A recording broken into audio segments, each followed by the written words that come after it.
Hey everybody, and welcome to This Week on Point North. I'm Alistair Stevens. It's a pleasure to be with you here on this, currently sunny. I will give you constant updates over the course of the next half hour or so. Currently sunny Monday morning. There have been thunderstorms rolling across Oklahoma City on a pretty much constant basis for the last couple of days. So sunny now, but hey, we could have 3 separate and distinct thunderstorms in the course of the next half hour, which just keeps life interesting, just makes for a fun and exciting start to a fun and exciting week here at Point North Media. Look at that segue. It was practically effortless. This week, we are going to take a break from Hogwarts and we are going to spend a little time at Miss Cackle's Academy for Witches as we discuss the 1974 novel The Worst Witch in Dear Mr. Potter, leading up to our discussion of T.H. White's The Sword and the Stone next week, which is going to be absolutely fascinating. I have literally just started reading The Sword and the Stone for the first time in what must be 15 years, maybe 20 years. I honestly can't recall the last time that I read this book. I know that I have read it before, but good Lord, it's just gorgeously written, just effortlessly graceful prose throughout this book. I'm really looking forward to talking about that next week, but this week we're talking about The Worst Witch in Dear Mr. Potter, and then in our third consecutive discussion, or at least our third theoretical discussion about the cracks of Doom, we are finally going to cast the ring into the fire of Mount Doom in this week's There and Back Again, which is going to be a little overdue, honestly, a little overdue. We have not been moving terribly swiftly through the beginning of Book 6 of The Lord of the Rings, but then again, if we are going to slow our pace, slow our progression through The Lord of the Rings, when better to do that than here at the beginning of Book 6, when the book is at its most dense, its most important, I suppose. Perhaps not its most dense. I think you can probably argue that the Pelennor Fields, for example, is more dense than the material that we're getting here as we follow Frodo and Sam through Mordor to Orodruin. But it is its most significant. I think that everything that the book has been doing up until this point is now being harvested, to mix a fairly horrible metaphor, is now coming to fruition, is now being made evident, is now carrying its greatest weight. So we're moving more slowly there, but it's enormously rewarding. I am again enjoying this read through of The Lord of the Rings more than I have any previous read through. Looking at this book in detail is enormously rewarding. So I'm looking forward to our discussion this week. I will be a little sad actually to leave this part of the story behind, though I am very eager to get into the denouement of The Lord of the Rings and to look at the concluding material. We've still got a lot of Return of the King left to go, and I'm very much looking forward to this. This has been part of my plan with There and Back Again from the very beginning, right? There have been a few things that I have really wanted to land on, that I have really wanted to discuss and to communicate my enthusiasm regarding, I suppose. And everything that comes after the destruction of the One Ring in The Lord of the Rings definitely counts. That definitely makes the top 5 list of things that I really wanted to discuss about The Lord of the Rings and The Hobbit. So there's a lot of good stuff to look forward to over the course of the next few weeks. But that will take place on Thursday evening, of course. Let me gloss, in fact, our schedule for the week. Oh, before we get to that, though, let me just say, Newsletters have been a little unreliable over the course of the last couple of weeks, and I spent some time talking with some technical support people over at MailChimp, the service that I use for the Point North Media newsletters, and it is possible that there was some kind of corruption in the database, in the probably SQL database that they're using for managing the Point North newsletters. So I have gone through a fairly laborious process of exporting everyone from the list, deleting the list, creating a new list, and re-importing everyone back into the list. This should be completely transparent from your perspective if you are subscribed, but the newsletter went out about, 45 minutes ago, an hour ago, something like that. If you guys haven't yet received your newsletter this week on Point North, and you are signed up for the newsletter this week on Point North, let me know, because this is the last chance for MailChimp, basically. This was the burn everything to the ground and rebuild it, look upon my works ye mighty kind of solution to the problem. And if this hasn't worked out, then we're going to switch up next week and just move to a different provider, probably Tiny Letter, but I will let you guys know. Again, that should be completely transparent for you. I should be able to handle all of that fairly cleanly, fairly straightforwardly. I'm hesitating because, I've spent the last 30 years on the internet, you guys, and yeah, it's never that good. Okay, Angela's telling me that she got the newsletter. That's great. Oh, Sosa's got the newsletter too. That's awesome. I'm so glad. I'm so glad. Lynn is saying, anyone else freaked out by the open door? So many possibilities. At some point, a mysterious guest might arrive in the middle of the podcast. No, I'm just leaving the door open because this new podcast space is great and it is coming along, and hopefully the audio quality is a little better today than it was on Thursday for There and Back Again. I'm continuing to evolve that. That's one of the reasons that we're running a little behind with Story on Star Wars this week, actually, is that it's one thing for the live recording. The live recording, I'm a little less careful about audio quality because it's a live recording, so it's a little more spontaneous, and I'm moving around on the mic a little more, and there's more, the whoosh of air as I'm gesturing relentlessly toward the microphone, all of that stuff, the creak of my chair as I'm moving backwards and forwards.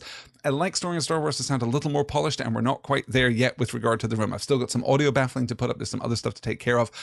The biggest problem is that it's just really hot in here right now because I have been working this morning and kind of keeping everything going. So ordinarily it's going to be a much more manageable space, but it is warm. So that's why the door is open behind me. Do not be concerned.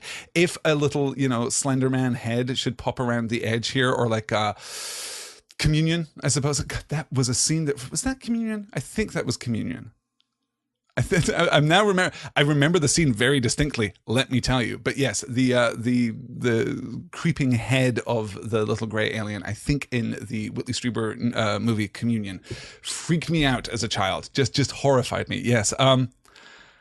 Anyone else want you to see if a figure appears in that picture, says Raj. No, this is 100% Slender Man, right? No, this is exactly it. Just pay attention. I'll now have to Photoshop. I'm going to have to do some kind of elaborate thing. And yeah, this is all terrible. All of Point North Media has just been the beginning of an alternate reality game that's going to be about the Slender Man. So I hope that's okay with you all. All of this pretense about talking about Harry Potter. I've never actually read The Lord of the Rings. I don't know if I've mentioned that in the previous podcast, but I've never actually read The Lord of the Rings. All of this has just been faked so that I can get to the real point of Point North Media, which is my Slenderman ARG, which is starting now. So here we are. Yes. Becca's asking, did anyone else enjoy The Worst Witch? Let's get this back on track, shall we? Thank you, Becca. Did anyone else watch The Worst Witch on Netflix? I haven't yet. I just finished reading it again and was delighted by it. I am going to watch the first episode this evening. So we're going to have some... Is the first episode, is it a show, or is it... did they adapt the first novel into something larger? Whatever it is, I'm going to watch the first unit of Worst Witch that is available on Netflix. I have seen the trailers for it and it looks completely charming. With all of this said, hey, let's turn our attention back to the schedule and see what we're doing this week. So obviously we're beginning here with this particularly and peculiarly ramshackle this week on Point North. This evening at 10 p.m. Eastern, 9 p.m. Central, we have the delayed first book club episode for Frank Herbert's Dune.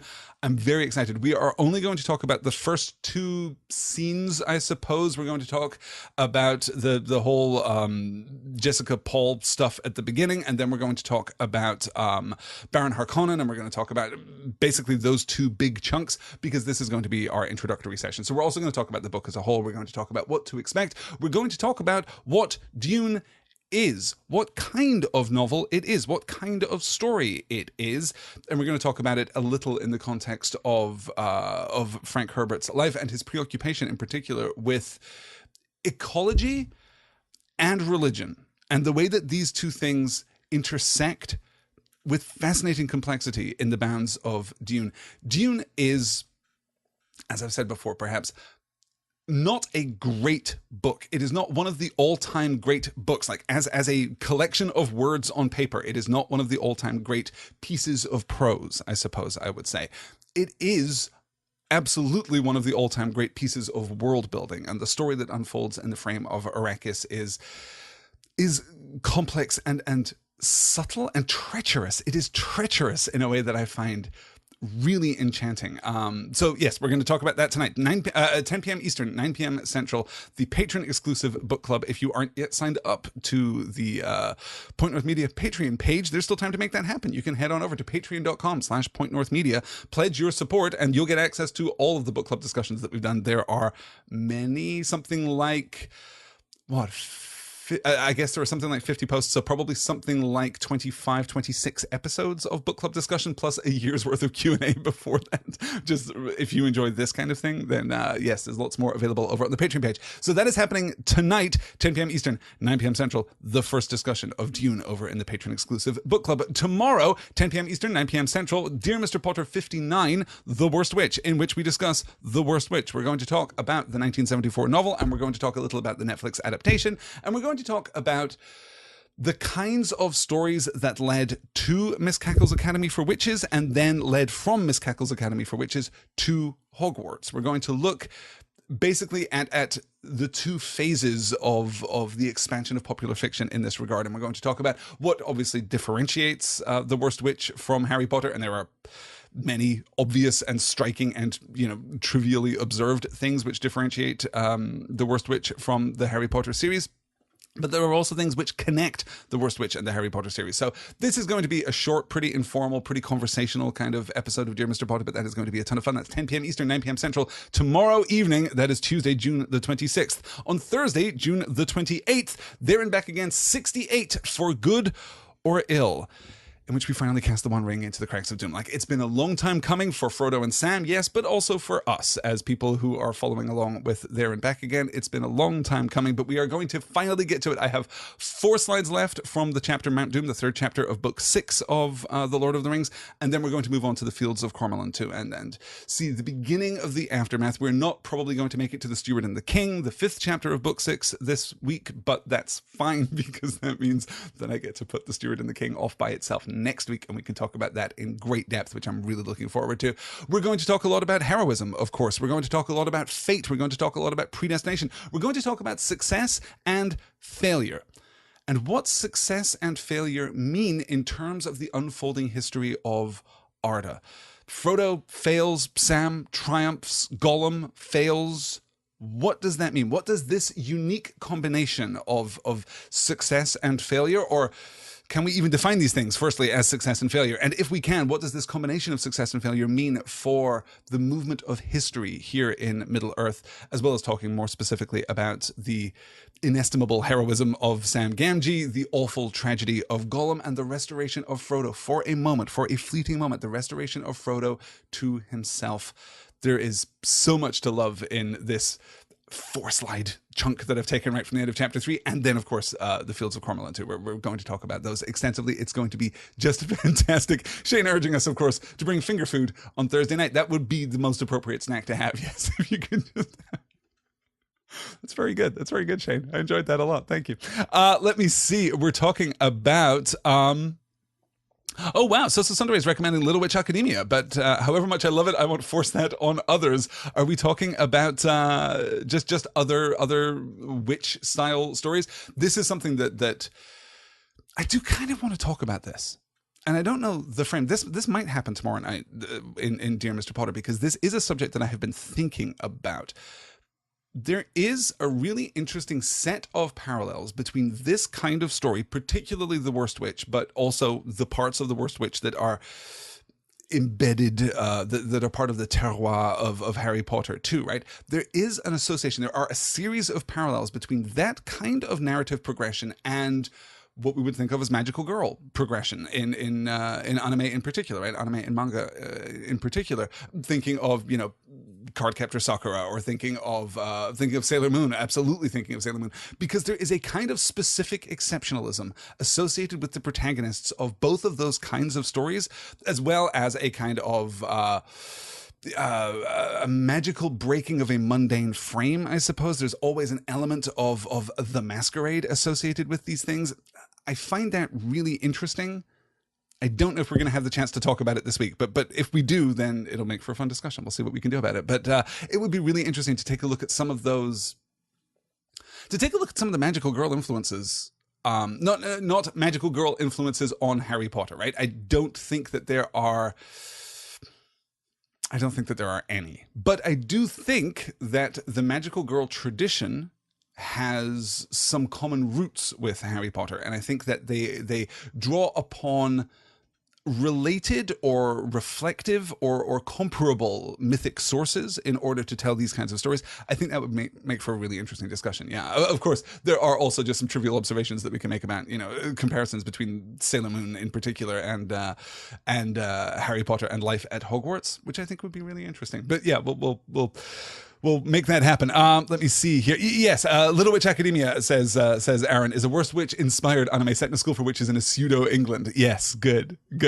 Let me see here as I try and catch back. Oh, Fate and Predestiny, connecting back to Dune too, says Angela. Wow, yes. Like, that is one of the most See, this is what I was talking about with Dune being treacherous, right? Yes, fate and predestination, absolutely one of the most critical thematic threads of Dune, and yet never quite what you expect it to be. Never quite, either thematically or narratively, never expected. Let me just put it that way. Never conventional, I think, would be another way of putting that. We're going to be paying very close attention to, in particular, those threads. This is why we're only covering such a... I don't want to spend forever looking at Dune. I would like to keep it to fewer than 10 sessions, including the David Lynch movie. I've also been watching in chunks here and there the brilliant documentary that was made about the Jodorowsky Dune that was almost made in the 1970s. That is a fascinating documentary. If you can track that down, I absolutely recommend that too. We're not going to spend too long looking at Dune, but we are going to be looking at it in great detail, which is why we have to pay such close attention to these first two scenes, these opposed scenes with basically the story of Paul and the story of Baron Harkonnen. Looking at these two scenes as being somewhat reflective of each other, I think there's some really good stuff there. There's also some really troubling stuff. There's also some really problematic stuff, right? The depiction of homosexuality is literally, self-consciously, deliberately, and in all ways vile, right? It's really bad. It's really bad representation in this book. And there is a similar kind of allegation that can be made about the treatment of women. I think it is possible to look at the women slightly more generously, but you have to squint a little bit to make it happen. But yeah, I mean, it's golden age science fiction. It's not great in terms of representation. So we'll spend some time talking about that too, I'm sure. Let me see. Where are we as I slide back up here to try and keep up with all the conversation here? Oh, Becca saying that I do love kids' books with girl protagonists. Gosh darn, it's so nostalgic. Yeah, there you go. I think that's a wonderful thing, right? To have that. Speaking of representation, speaking of that kind of narrative association, I think it's a wonderful thing to see. I found The Worst Witch to be remarkably progressive. 1974, that book was written. I am astonished that is the case. I remember reading that book when I was maybe 7 or 8. You know, there were entire summers for me which are defined by the shelves of my little local... I'm getting misty-eyed now just thinking about it because I can picture the scene so clearly. But there were entire summers in my youth that were defined by the 3 or 4 shelves of children's books at my local lending library. You know, the tiny little 2-room lending library that was in the little village where I grew up in the northeast of Scotland. Actually, not the village where I grew up. I wasn't lucky enough to have a village I wasn't lucky enough to have a lending library in the village where I grew up, but I did have a lending library in the next village over where my grandmother lived. That is in the little village of Fochabers, right there on the Spey, which is lovely. So I used to go down to that little library and devour everything. I think I honestly, over the course of maybe 2 summers, read everything that was there. That was what introduced me to the Hardy Boys and to Nancy Drew. I never really read the Nancy Drew books so much, but I read every Hardy Boys book I could get my fingers on, every Famous Five and Secret Seven, every Enid Blyton book that I could get. That was also I guess this would have been my 8th or 9th year, maybe, was the summer of Choose Your Own Adventure, where I devoured those books. And yeah, so I have very fond memories of that stuff. I'm just waxing nostalgic now for no good reason. Let me see here as I catch up. So Sundar is asking, and class starts next week. The Shakespeare class does in fact start next week. Yeah, gosh. I just glanced at the calendar and that's a frightening thought. Yes, the Shakespeare class starts next week. I cannot wait. I've been rereading Venus and Adonis and wondering about Venus and Adonis, basically. The first week of the Shakespeare class. If you guys haven't yet registered, you can, of course, register. You can head over to pointnorthmedia.com. You can click the classes button. You can register for the Globes Bard. It is going to be a fascinating 4-week discussion of the life and work of William Shakespeare. I have been delving deep into the poetry, of course, but particularly into Venus and Adonis, which seems to me to be one of the most underanalyzed pieces of poetry that I can think of. I cannot think of a piece of such conspicuous and important work from such a conspicuous and important poet that is in general so underanalyzed and under-critiqued. So I'm very much looking forward to getting my hands dirty with Venus and Adonis. And of course, we're going to look at the sonnets too, and we're going to introduce the Bard of Avon as well, I was going to say as a character, which is something that I try not to do when I'm talking about actual historical figures, but it is perhaps more appropriate to describe William Shakespeare as a character than it is most historical figures. I think that the myth of Shakespeare, as distinct from the reality of Shakespeare, is going to occupy a certain amount of our time through the course of this class. So that is happening next week. It is going to be an absolute ton of fun. Oh, Serrano de Bergerac, I spent my entire life chasing the high of a scholastic book fair. You guys. I never had the scholastic experience in the northeast of Scotland, but we had something very similar. You know, the branded scholastic experience wasn't quite the same, but yeah, we had something very similar. I remember those. Actually, yeah, my youth kind of divides into two parts. Well, it doesn't divide into two parts. Is overlain in two parts, I suppose. First of all, there were those fantastic catalogs that you would get from your school where they had, you know, this book for 99 pence and this book for like £1.50 or whatever it was. I guess probably cheaper than that. I'm probably inflating those prices in my memory and thinking of, is there anything in the world more full of possibility than a catalog of books? The answer is there is not. The answer is that there is not. But then I would also get the record, the music album catalogs that would come through too. You know, those awful and somewhat manipulative things where you could buy like 10 albums for £1 or whatever it was back in the day, and then you had to commit to buying X number for the rest of your natural life. I remember looking at those and making these elaborate kind of wish lists of all the albums that I would buy when I finally got into music. And I was a pretty late starter with music. It wasn't until I suppose I was in my early teens. I was maybe 12 or 13 before I really got into music. But books continued. I still get excited when I see just a catalog of books. It's still absolutely thrilling. I'm still one of those people who likes to, I haven't read them in a while, but I like reading the preview solicitations for comic books, the preview solicitations that come out from Diamond. I still like reading those, even though those are the worst kind of copywriting that I've ever seen in my life, right? They are either completely inscrutable or spoil everything about the story. And this is when we're talking about issues that aren't going to be out for the next 3 months. So it's, yeah. Happier, simpler times, you guys. Happier, simpler times. Marshall says, just raced home from getting groceries. Are we talking about school book fairs? Yes, we are. Yes, we are. Always and forever talking about those things. Yes. All right. Let's do a quick... Oh, I've got a question in the question bucket. Is the book discussion for Dune the Dune Buddies, says Shane. Well, now it is, Shane. Now you've named it. That is exactly what it is. Hashtag Dune Buddies. That's what we're going to do. Yes, with an opening theme performed by the Presidents of the United States of America. If you remember their hit single, Dune Buggy. Was that a hit single? I honestly don't recall. But yes, definitely, yes. We are and will be the Dune Buddies, Shane, as we discuss Dune. Which means we're probably going to have to go on and read the rest of the series, right? Let me gloss again the content coming out from Point North Media this week. And as you can hear, you guys, if you don't join me for the live session, then you are missing out on a ton of fun right here on a Monday morning in the Central Time Zone, a Monday afternoon if you are out on the East Coast, I suppose. Every Monday, noon Eastern, 11 a.m. Central, we have this little get-together this week on Point North. You can find the links to that over on the Crowdcast page, which I don't usually talk about, crowdcast.io/pointnorthlive. That is how you get to the Crowdcast page. You can head on over there. You can follow. You can sign up for notifications. You can do that whole thing. You can also find the calendar, the broadcast calendar, by going to pointnorthmedia.com and clicking the podcasts page. You can find the calendar there. There's just many avenues of information, I suppose, is what I'm aiming for here. I can't always guarantee that I can communicate everything to you guys as straightforwardly as I would like. Ideally, of course, we would just all live together in some kind of giant campus where I could just, run up a flag or just stand out on the steps and yell, "Dear Mr. Potter is starting in 35 minutes," and you would all hear it and come and, bring like iced tea, and it'd be great. That's obviously the summer camp proposal that I'm working on here. Someday, the Point North Media Summer Camp is going to be fantastic, let me tell you. Just the Point North Summer Camp. That's actually a very good name for a summer camp now that I think about it. Some fine day we'll branch out into that. It's going to be just fantastic. Yeah.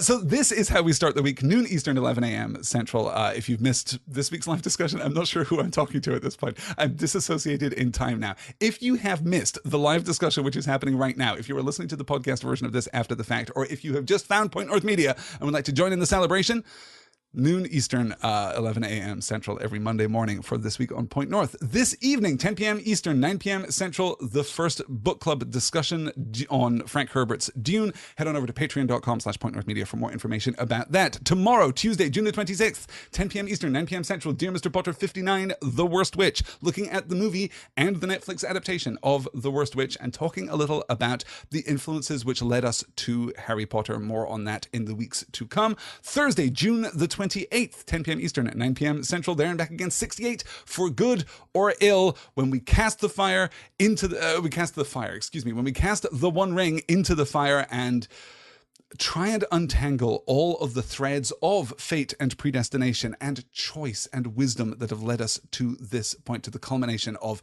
the core plot of The Lord of the Rings. Then on Friday, I haven't even talked about this. Look at this. Friday, I know that I said that we had delayed the Story in Star Wars episode, the solo follow-up episode. I need to wait until the audio baffling is up. I need to get this little studio space finished before I can record a new episode of Story in Star Wars. But I'm looking at getting that done this week and getting that out to you as soon as possible. But we're not going to talk about Solo. I'm postponing the Solo episode for another week so that I can, watch it again and catch up on some other thoughts. And I'm really unpicking some of the feminist politics in particular associated with Solo, what is good and what is not, and trying to distill that out, trying to shake that out. But much more importantly, the reason that we're not talking about Solo this week really is that I want to talk about being a Star Wars fan. Now more than ever, in the wake of the remake The Last Jedi campaign, which has attracted a certain amount of incredulous and absurd attention over the course of the last week on Twitter, in the wake of Kelly Marie Tran being driven off of Instagram, which of course itself occurs in the wake of Daisy Ridley being driven off of Instagram and off of social media in general. I want to talk about being a Star Wars fan. You guys, I want to talk about being a good fan, a good critic, and a good person in the spaces associated with Star Wars.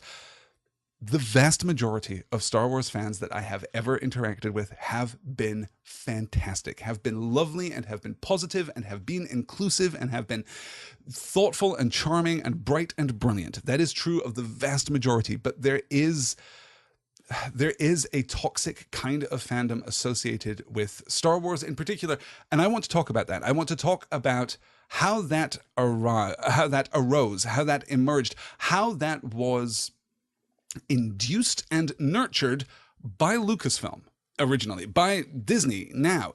The disconnection between a fan's sense of ownership and the desire of the production company behind that property to make the fans feel as though they have ownership and responsibility over the material.